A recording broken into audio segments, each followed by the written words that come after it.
जय हिंद प्यारे बच्चों। आइए आज की क्लास शुरू करते हैं। आज हम लोग अपने पार्टनरशिप अकाउंट्स को आगे बढ़ाते हैं।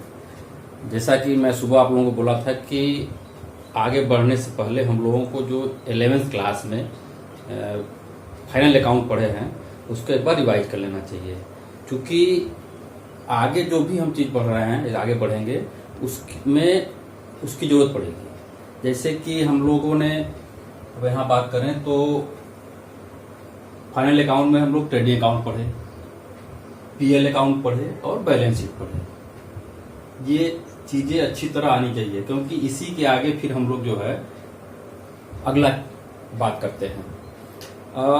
सबसे पहले बात तो हम लोग पार्टनरशिप फर्म की एक बार और बात कर लेते हैं। पार्टनरशिप फर्म वो फर्म होता है जिसमें दो या दो से अधिक लोग काम करते हैं। तो यानी कि वो फर्म जिसमें दो या दो से अधिक लोग काम कर रहे हैं, मिल करके अपनी पूंजी लगाए हैं, श्रम लगाए हैं और कार्यकुशलता लगाए हैं। ऐसा बात हुआ था, हम लोग कल बात किए थे। तो उन्होंने अपना कैपिटल लगाया, अपना श्रम लगाया और अपनी एबिलिटी लगाई, योग्यता लगाया, कार्यकुशलता लगाया, और इन तीनों के बदले में फर्म ने प्रॉफिट कमाया। और जब प्रॉफिट कमाया तो इससे क्या होता कि एक सोलो जो फर्म हुआ करता था, अकेला फर्म हुआ करता था, उन फर्मों में जो भी प्रॉफिट होता था वो सीधे सीधे ओनरशिप को मिल जाता था। और हम लोग बात करते थे कि जैसे ट्रेडिंग अकाउंट बनाए, ग्रॉस प्रॉफिट आया, ग्रॉस प्रॉफिट को पीएल अकाउंट में ट्रेड साइड में ट्रांसफर करते थे। उसके बाद क्रमशः इनडायरेक्ट खर्चों को माइनस करने के बाद नेट प्रॉफिट आता था। नेट प्रॉफिट को हम उसके कैपिटल अकाउंट में ऐड कर देते थे बैलेंस शीट बनाते समय, और ये सब चीजें करते थे।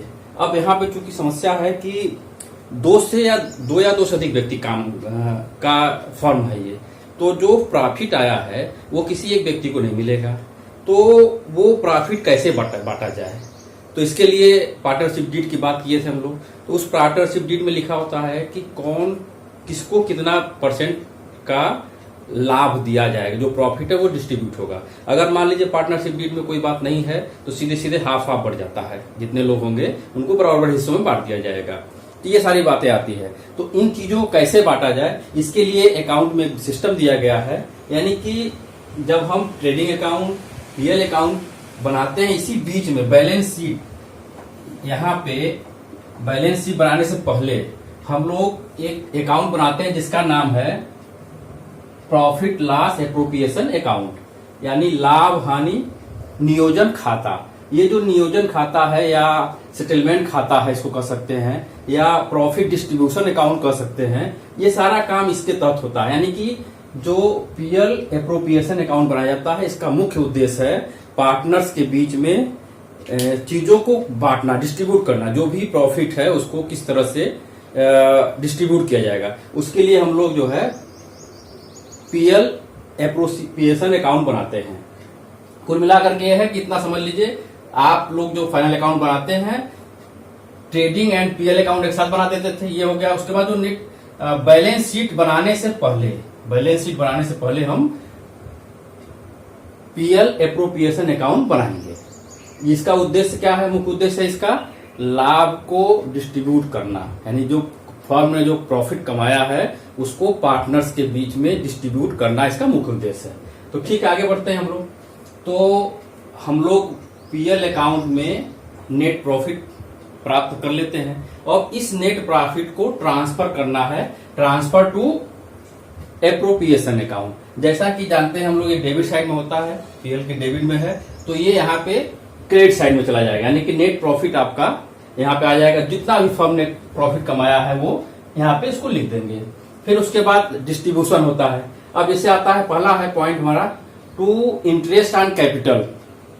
जो पार्टनर्स हैं, जो शेयर होल्डर, जो फर्म के साझेदार हैं, वो शुरू में पूंजी लेकर आते हैं, तो उस पूंजी पर पहले ही तय हो जाता है कितने परसेंट हमको ब्याज देना है, इंटरेस्ट देना है। तो उन इंटरेस्ट को यहाँ पे जिसका भी जो भी कैपिटल होगा, उसकी हिस्सेदारी होगी, उसका उस परसेंट के हिसाब से कैपिटल पर इंटरेस्ट दे देंगे। यानी दो, मान लीजिए यहाँ उदाहरण के लिए हम दो पार्टनर मान लेते हैं, ए और बी हैं, तो ए का जो भी इंटरेस्ट होगा यहाँ लिख देंगे, बी के कैपिटल में जो इंटरेस्ट आएगा यहाँ लिख देंगे, और ये अमाउंट जोड़ करके मेन खाने में आ जाता है।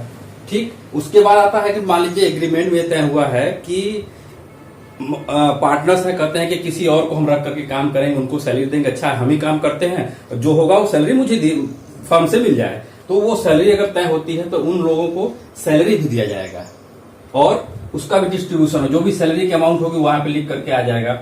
उसी तरह से किसी काम के बदले में कमीशन देने की बात होती है कि पार्टनर्स को कमीशन दिया जाएगा, तो कमीशन की अमाउंट भी इस तरह से डिस्ट्रीब्यूट हो जाएगी। और ये सारा डिस्ट्रीब्यूशन इसी नेट प्रॉफिट से, यानी कि नेट प्रॉफिट अगर मान लीजिए कि 1 लाख रुपए कमाए हैं, उसी 1 लाख रुपए में से सब डिस्ट्रीब्यूट होता जाएगा। फिर आता है आपका बोनस है, यानी पार्टनर्स को कोई बोनस देना है तो वो बोनस डिस्ट्रीब्यूट हो जाएगा। इस तरह से करने के बाद हम एक बैलेंस निकालते हैं। लेकिन हाँ, एक चीज और आ जाता है।